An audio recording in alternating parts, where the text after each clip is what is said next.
أعوذ بالله من الشيطان الرجيم. بسم الله الرحمن الرحيم. يا أيها المزمل قم الليل إلا قليلا نصفه أو انقص منه قليلا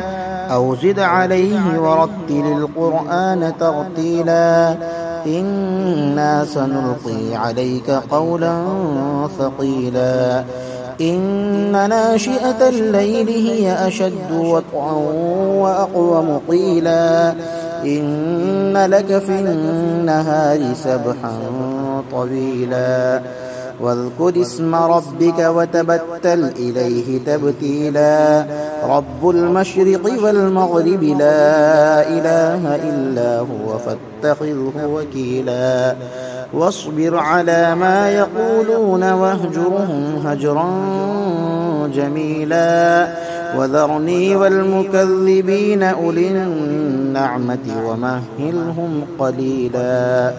إن لدينا أنكالا وجحيما وطعاما ذا غصة وعذابا أليما يوم ترجف الأرض والجبال وكانت الجبال كثيبا مهيلا إنا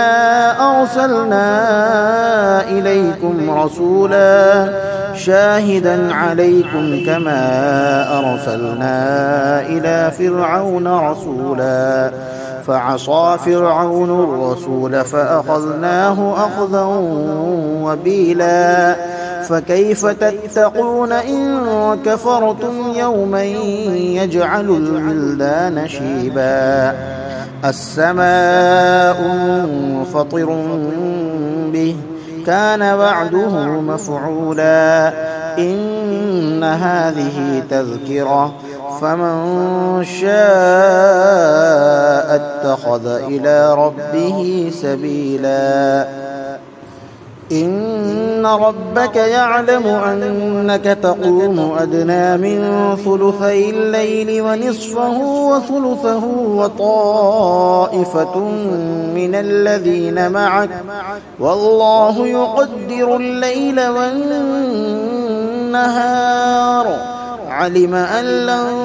تحصوه فتاب عليكم فاقرؤوا ما تيسر من القرآن علم أن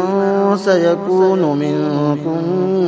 مرضى وآخرون يضربون في الأرض يبتغون من فضل الله وآخرون يقاتلون في سبيل الله فاقرؤوا ما تيسر منه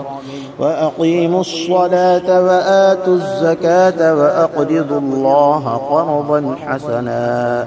وما تقدموا لأنفسكم من خير تجدوه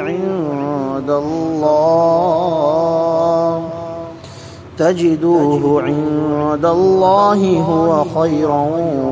وأعظم أجرا واستغفروا الله إن الله غفور رحيم